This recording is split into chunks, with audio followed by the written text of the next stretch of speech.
जैसे एक माला के में मन के भिन्न भिन्न होते हैं और उनके भीतर अनुस्यूत सूत्र केवल एक ही होता है, वैसे संसार के जितने भी प्राणी हैं वो जातियों की दृष्टि से, नाम की दृष्टि से, रूप की दृष्टि से, देश की दृष्टि से, परिवेश की दृष्टि से, परिधान की दृष्टि से बहुत अलग अलग दिखाई पड़ते हैं। लेकिन यदि आप तत्व की दृष्टि से देखने का प्रयत्न करें तो परमात्मा ही सब में अनुस्यूत, और इसलिए हमारे वेदांत का नेह नानास्ति किंचन, जो अलग अलग दिखाई पड़ रहा है वो अलग होने पर भी चिंतन की दृष्टि से कहीं एक ही। और ये चिंतन की भारतीय संस्कृति की सर्वोच्च विचारधारा यदि संसार में कभी प्रसारित हो सके तो मुझे ऐसा लगता है दुनिया में युद्ध। एक व्यक्ति ने मुझसे पूछा, भक्ति और वेदांत का लौकिक लाभ क्या है? थोड़ी देर के लिए लोगों को मन को शांति मिल जाती है, अच्छी बात, लेकिन इसका व्यापक रूप से क्या लाभ हो सकता है? मैंने उसको बड़ी नम्रता से कहा कि यदि ब्रह्म भाव, सीताराम भाव, वासुदेव भाव, हनुमत भाव, अपने अपने इष्ट देव ही सब में विराजमान है, यह भाव मानो सारे संसार में एक बार प्रचलित हो जाए तो विचार करिए कि दुनिया में लगभग 15% जितनी आमदनी है दुनिया की वो खाली अणु आयुधों पर लगती है, शस्त्र और अस्त्र पर लगती है, मिसाइल पे लगती है, एटम बम पर लगती है, वैज्ञानिकों की शोध में लगती है, विज्ञान की शोधशालाओं में लगती है, वैज्ञानिकों के वेतन पर लगती है, वैज्ञानिकों की बुद्धि पर लगती है। आप विचार करिए, यदि ये ब्रह्म भाव सारे संसार में फैल जाए तो जितना पैसा सेना पर खर्च होता है वो केवल समाज की सेवा में खर्च होगा और दुनिया की भूख मिट सके। बहुत बड़ी समस्या है ना भूख की समस्या। मैं तो ये बताना चाहता हूं कि यदि अध्यात्म का सार्वभौम स्वीकरण हो जाए, उसकी स्वीकृति हो जाए, और भगवान श्री कृष्ण की वो बात जो बिना वस्त्र बदले हुए वासुदेव सर्वमिते सौ महात्मा शुद्ध, सब लोग संसार के महात्मा की कोटि में आते, और वो कब आते हैं जब सब में एक दिखाई पड़ता है। फिर किससे करें? उमा जय राम चरण रत विगत काम मद क्रोध, निज प्रभु मैं देखें जगत तो कासन करे विरोध। रामचरितमानस में गोस्वामी तुलसीदास जी महाराज शंकर जी का और पार्वती जी का संवाद कैसा अच्छा हो रहा है। आप में से अधिकांश लोग गृहस्थ लोग हैं। आपसे निवेदन करना चाहूंगा, जैसे भगवान शंकर और पार्वती दंपति होते हुए भी आध्यात्मिक चर्चा करते हैं, आप भी समय निकालकर कभी कभी पड़ोसी की चिंता नहीं, व्यापार की चिंता नहीं, शेयर की चिंता नहीं, सिनेमा के कलाकारों की चिंता नहीं, उनके स्वरूप की चिंता नहीं, उनके कपड़ों की चिंता नहीं, वो छोड़िए, कभी कभी ऐसी ही बात करिए जैसे भगवान शंकर पार्वती से कहा। भगवान शंकर ने कहा, उमा ये राम चरण रत, जो लोग परमेश्वर के चरणों में रत हैं, पहचान क्या उनकी? बगला भगत तो बहुत दिखाई पड़ता, हमारे जैसे सन्यासी भी बहुत भगवा वस्त्र पहन के खूब, इसलिए मैं वास्तव में सन्यासी हूं कि नहीं कैसे पता लगेगा? आप वास्तव में भक्त हैं कि कैसे पता लगेगा? तो व्यक्ति के व्यवहार से पता लगेगा। उमा जे राम चरण रत विगत काम मद क्रोध, वो काम से और मद से और क्रोध से अपने को दूर करने का प्रयत्न करते। पूरे हो जाएंगे ऐसा नहीं, वो अस्ताचल की ओर अपने इन तीनों दुर्गुणों को पहुंचाने की चेष्टा करेंगे। परमात्मा मन की बात जानता है, यदि क्रिया एक बार अशुद्ध भी हो जाए तो उस क्रिया के कारण उसको दंड नहीं देता। उसके मन में भाव क्या था, उस भाव को पहचानने के बाद ही हमें अपने कर्म का फल प्राप्त हुआ करता है। इसलिए भाव संशुद्धि रित्ते तपो मानस मुच्च। श्रीमद् भगवद गीता का मानस तप परसों मैंने आपसे कहा था कि मन का तप ये है कि धीरे धीरे भाव की शुद्धि हो। भाव की शुद्धि का मतलब द्वेष का अभाव, कामनाओं पर विराम, इच्छाओं को सीमा में रखना, ये सब मानव का मन का तप है। क्योंकि संसार में कभी भी किसी की भी संपूर्ण इच्छाएं पूर्ण हो ही नहीं सकती। इतिहास में कोई ऐसा व्यक्ति दिखाई नहीं पड़ता जिसने ये कह दिया हो कि मेरी सब इच्छाएं पूरी हो गई। सामर्थ्यवान लोग भी नहीं कर पाए। रावण जैसा बलशाली व्यक्ति, अब उसकी एक ही इच्छा शेष रह गई थी कि देवता लोग तपस्या करके स्वर्ग में जाते हैं, मैं ऐसी एक नशेनी बना देता हूँ, मैं एक ऐसा लैडर लगा देता हूँ, और जितने लोग किसी देश में जाते हैं उनको इमिग्रेशन ऑफिस में जाना पड़ता है, और मैं without visa I want to send all the rakshas to haven.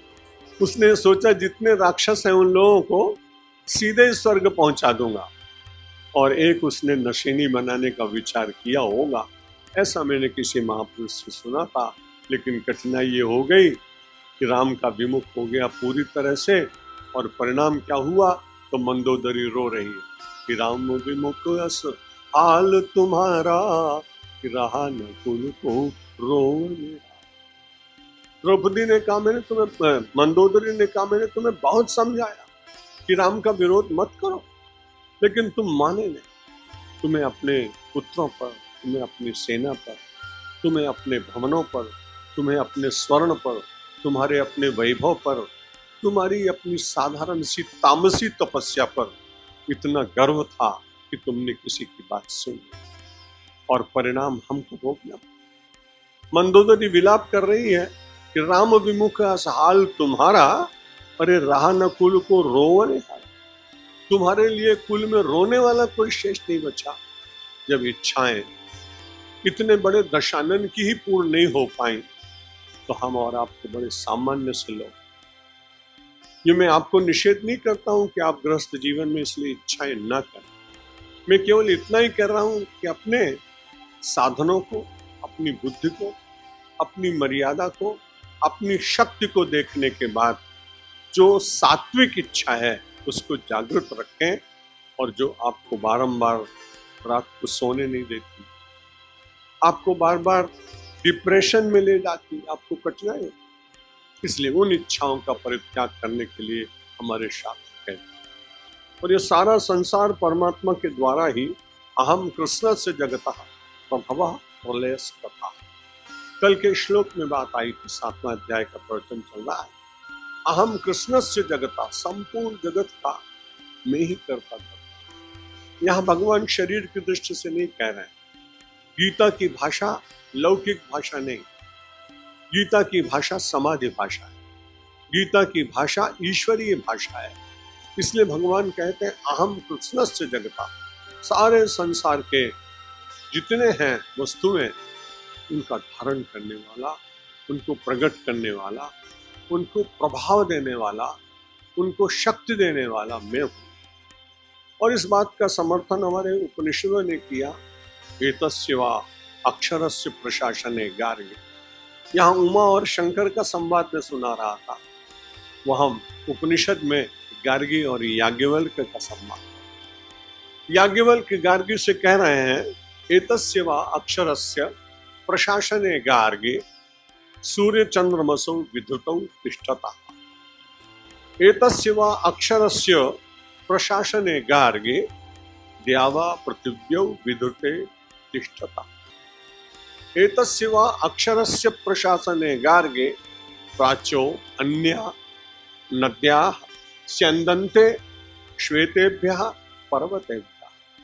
Sanskrit भाषा से बढ़कर कोई दिव्य भाषा नहीं, लेकिन कठिनाई हुई कि देश के 1000 वर्ष की स्वतंत्रता में हमारी उस भाषा का थोड़ा कम। लेकिन आज भी बहुत लोगों का अनुभव है कि अन्य भाषाओं की अपेक्षा यदि आप संस्कृत का उपयोग करें तो उस भाषा का ये प्रभाव है कि मन की चंचल वृत्तियां धीरे धीरे शांत हो। कई लोगों ने इस पर प्रयोग करके भी देखा है और उसमें कई बार सफलता भी मिली। इसलिए अंग्रेजी में मंत्र क्यों नहीं साहब, फारसी में क्यों नहीं, उर्दू में क्यों नहीं? क्योंकि वो मंत्र इसलिए हैं कि उन ऋषियों ने उसे बहुत बार साधा। एक ही शब्द का करोड़ों बार शुद्ध शब्द का और पवित्र अंतःकरण से उच्चारण करते करते वे शब्द अपने आप मंत्र बन जाते। और वो केवल संस्कृत के तो होते ही होते हैं, लेकिन कई बार व्यक्ति यदि संस्कृत भाषा न भी जानता हो, लेकिन उसकी साधना हो, उसकी चित्त शुद्धि हो, तो कबीर की वाणी मनुष्य को प्रभावित करे। बड़ी उलटबाजियां हैं सारी। साथ ही साथ आप देखते हैं नानक की वाणी तो बिल्कुल ही प्राकृत भाषा जैसी है, लेकिन नानक की वाणी का तो पाठ करते हैं। रविवार के दिन मेरा गुरुद्वारा में यहाँ प्रवचन था।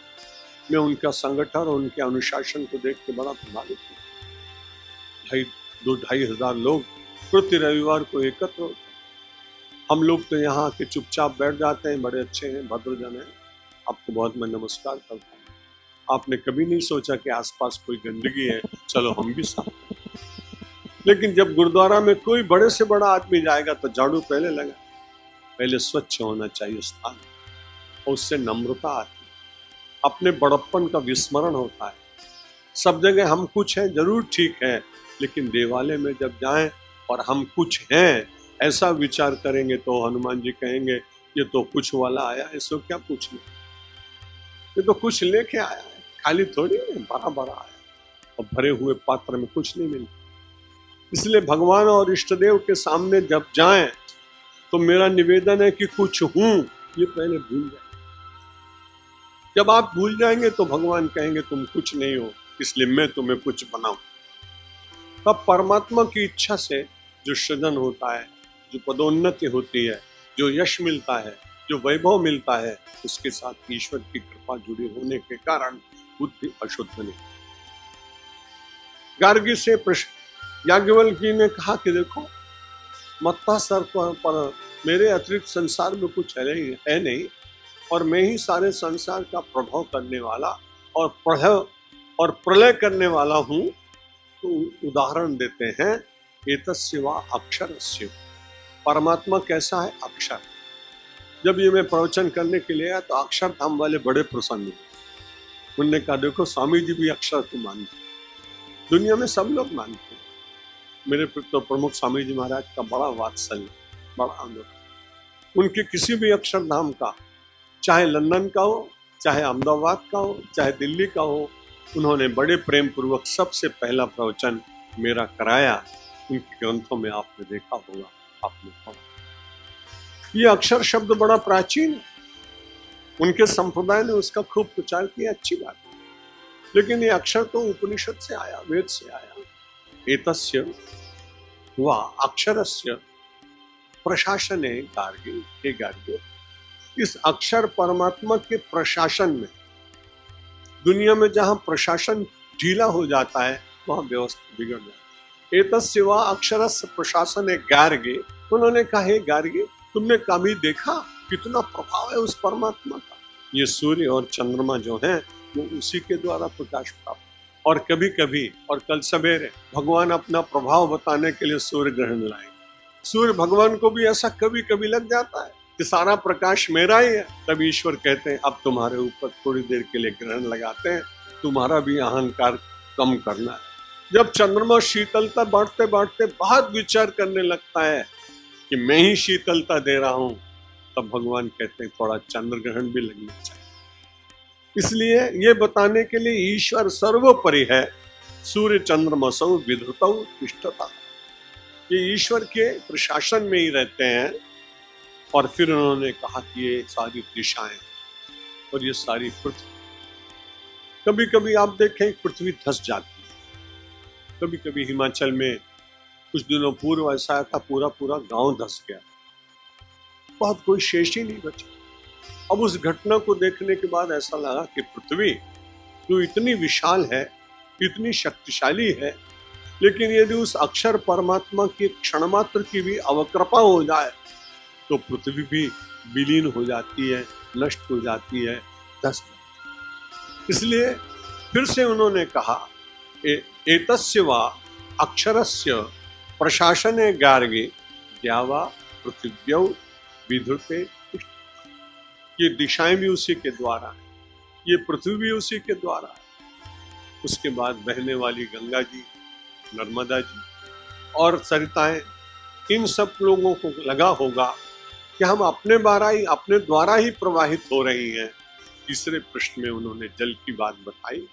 एतस्य वा अक्षरस्य गार्गे प्राच्यो अन्य नद्याः, बहुत सारी नदियां स्यन्दन्ते बहती हैं, श्वेतेभ्यः पर्वतेभ्यः, उन हिम से आच्छादित श्वेत पर्वतों के द्वारा निकलने वाली वो सरिताएं जो प्रवाहित होती हैं, उस प्रवाह में भी परमात्मा, और इसका प्रत्यक्ष प्रमाण।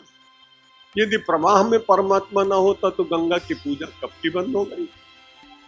आज भी हम बड़ी श्रद्धा से टोरंटो जाता हूँ, अमेरिका जाता हूँ तो पूजन कराने के लिए पंडित को बुलाते हैं। परंपरा से मैं शंकराचार्य पद पर रहा हूँ, इसलिए बहुत मना करने पर भी लोग कई बार मेरी पाद्य पूजा का कार्यक्रम रखते हैं। तो पंडित जी कहते हैं सबसे पहले कि भाई गंगा जल है क्या? मुझे कोई ऐसा भारतीय नहीं मिला पूरे 40 देशों के प्रवास में कि जिसके घर में गंगा जल है। पवित्र बात। और 5-5, 10-10 वर्ष तक संभाल के रखते। जब कोई भारत आता है तो उससे कहते हैं हमारा गंगा जल के बोतल में गंगा जली में जल समाप्त हो रहा है, कुछ मत लाना, लेकिन यदि हरिद्वार जाना तो हमारे लिए गंगा जल जरूर ले। और इतना ही नहीं, जब सिकंदर जल चला था संसार में विजय करने के लिए, तो उसका गुरु सुकरात बोले तुम हिंदुस्तान जा रहे हो, ऐसे देश पर तुम्हारे ऊपर आक्रमण नहीं करना चाहिए। लेकिन जिन लोगों को आक्रमण करने की आदत पड़ जाती है वो गुरु की भी बात नहीं मानते। तो अच्छा तुम जा रहे हो तो फिर जाओ, कि अगर यदि हो सके राजन तो गंगा जल भी ले आना, मैं देखूंगा कि पी करके कैसे मुनि होता है मस्तान। वो मुनि लोग कैसे मस्त हो जाते हैं, कैसे तत्व को जान जाते हैं। फिर उसके बाद उसने कहा राजन अगर हो सके राजन तो बंसी बांस की लाना, बजाकर मैं भी देखूंगा कि स्वर कैसा है मस्तान। उसने कहा मैंने सुना वहां श्री कृष्ण हुए और वो बांसुरी अपने साथ रखते। तुम वृंदावन मथुरा यदि कहीं दिल्ली के आसपास जाओ तो हमारे लिए एक बांसुरी लाना। अगर यदि हो सके राजन तो राम सीता की कहानी साथ में लाना। अगर हो सके राजन तो भगवत गीता का ग्रंथ भी लेके। उस सुकरात ने कहा मुझे 4 चीजें चाहिए। एक तो कोई ज्ञानी गुरु वहां से ले आना, एक गंगा जल ले आना, एक राम सीता की कथा ले आना और एक भगवत गीता ले आना। कितना पवित्र है सब कुछ जो हमें आपको अनायास प्राप्त हुआ। इसलिए हमें उसके ऊपर आत्मगौरव होना चाहिए, घमंड नहीं। हम जिस संस्कृति में उत्पन्न हुए हैं उसमें हमारे पूर्वजों ने इतना कुछ श्रेष्ठ दिया है कि उसका चिंतन करने मात्र से मानव के मन के दोष दूर होते। गार्गी ने बड़े प्रेम से सुना। याज्ञवल्क्य ने कहा सरिताएं जो श्वेत पर्वतों से प्रकट होती हैं वो भी किसी के प्रशासन में चलती, किसी की आज्ञा में चलती। और वो गंगा जी की पवित्रता इसीलिए तो श्रेष्ठ मानी गई कि वो निरंतर प्रवाहित होते हुए भी अपने किसी पूर्व प्रवचन में कभी कहा होगा, बहुत सारे श्रोता नए हैं कुछ पुराने, बहुत सारे झरने, आप कभी बद्री केदार जाएंगे, बहुत छोटे छोटे झरने। मुझे गंगा जी का दर्शन करने के बाद उन झरनों को देखने की बड़ी इच्छा है और कई बार वहां उसके किनारे बैठ मैं उसको देखता हूँ। मैंने प्रपात से पूछा, झरने से पूछा, बड़ा कलकल नाद तुम्हारे भीतर सुनाई पड़ रहा है, बड़ी तीव्रता दिखाई पड़ रही है, समर्पण की तुम्हारी अत्यंत उत्कट अभिलाषा दिखाई पड़ रही है। उस प्रपात ने कल्पना में मुझसे कहा कि सच बात है, मैं ढूंढ रहा हूं। किसे ढूंढ रहे हो? जो मेरे जल को वहां पहुंचा दे जिसने मेरे को प्रकट किया। लेकिन प्रामाणिक होना चाहिए, मैं किसी को दे दूं न पहुंचाए तो। इसलिए उसने बड़ी श्रद्धा से गंगा जी से कहा आप जा रही हैं, कहाँ जा रही हैं? बोला जिनके चरणों से निकली थी उन्हीं के चरणों का दर्शन करने जा रहे हैं। गंगा जी का एक नाम है विष्णुपदी, विष्णु के चरणों से निश्चित होने के कारण उसका नाम है विष्णुपदी। गंगा जी से किसी ने पूछा निरंतर प्रवाहित हो रही है। बोले सारे झरनों का जल लिया है। प्रामाणिकता जीवित रहनी चाहिए मेरी, इसलिए जल मैं गंगा सागर में डालूंगी। गंगा सागर में विष्णु भगवान शेष शैया पर सोए हुए हैं, लक्ष्मी जी चरण दबा रही हैं। सबका जल लेकर कहूंगी, लो जिन जिन लोगों ने मुझे जल दिया मैं तुम्हारे चरणों में अर्पित कर रही हूँ। विष्णु के पद से निकली और विष्णु के पद को छूकर ही जीवन की मैं सार्थकता का अनुभव। गंगा इसीलिए श्रेष्ठ कि उसके भीतर अपना कुछ नहीं, जिससे निकली उसी को छूने की छटपटा, जहां से प्रकट हुई वहां से उसके मिलन की व्यथा, और वो अनंत काल से उस व्यथा को लेते लेते हम सब लोगों के पापों को धोते धोते पुण्य का बहुत बड़ा समुच्चय स्वरूप परमात्मा के चरणों में समर्पित करती है। समर्पण का नाम ही शरणागति। जहां व्यक्ति का अपना कुछ शेष नहीं रह जाता, वहीं वो शरणागति की पूर्ण अवस्था में पहुंचता है। श्रीमद् भगवत गीता ने कहा कि सारे संसार में एतद योनि भूतानि सर्वाणि तुपधारय अहम कृत्स्नस्य जगतः प्रभवः प्रलयस्तथा मत्तः परतरम नान्यत् किंचिदस्ति धनंजय मयि सर्वमिदं प्रोतम सूत्रे मणि। मैं उसी तरह से विराजमान हूँ सबके भीतर, जैसे मणि के माला के भीतर सूत्र होता है, जैसे फूल की माला के भीतर सूत्र होता है। यदि आप उसको देखना चाहें तो बुद्धि होनी चाहिए, और जो उसमें सबके भीतर देखता है उसको तो बहुत ही आनंद। शून्य चैव शोपाके च पंडिता समदर्शन। उस परमात्मा को सबके भीतर दर्शन करने वाले को पंडित कहा है। जो पंडितों के घर में उत्पन्न हुए हैं बड़े अच्छे हैं, उनको धन्यवाद। लेकिन हमारे देश में केवल ब्राह्मण ही पंडित हो ऐसा अधिकार नहीं। श्रीमद् भगवत गीता सारे संसार को पंडित बना रही, और वो कहती है यदि आपको शून्य शोपाक, तुमको कुत्ते के भीतर, चांडाल के भीतर, हाथी के भीतर, ब्राह्मण के भीतर एक ही सूत्र यदि दिखाई पड़ रहा है तो आप किसी भी जाति में उत्पन्न हो, आप निश्चित रूप से पंडित हैं। शून्य चैव शोपाके च पंडिता समदर्शन। और जब कोई उस स्थिति में पहुंच जाता है तो उसके बाद बाहर के नाम रूप उसे बहुत प्रभावित करते हैं। कैसी अद्भुत बात। महाराष्ट्र के संत का स्मरण आ रहा है, नामदेव जी का। यात्रा करने के लिए निकल पड़े, 2-4-10 लोग साथ में हैं, विट्ठल हरि गाते चले जा रहे हैं। एक जगह पड़ाव पड़ा, नामदेव जी ने रोटियां बनाई, रोटी बना के रखी और थोड़ा विश्रांति के लिए कहीं गए थे। इतने में कोई कुत्ता आ गया। उसने पूरी रोटी की थप्पियों में से 10-12 रोटी अपने मुंह में दबाई और भागा। नामदेव जी महाराज उसके पीछे पीछे भाग रहे, कुत्ता और तेजी से भागा। नामदेव जी ने पूरी शक्ति के साथ दौड़ लगाई और रेस में जीत गए, कुत्ते को पकड़ा। कुत्ता बड़ा घबराया, रोटी छोड़कर भागने की चेष्टा ही कर रहा था। नामदेव जी ने उसके चरणों में प्रणाम किया। अरे श्वानदेव, रोटी अभी घी से चुपड़ी नहीं थी, ऐसे ही उठा के ले जा रहे हो। और उसके मुख से निकाली हुई रोटियों को चुपड़ा।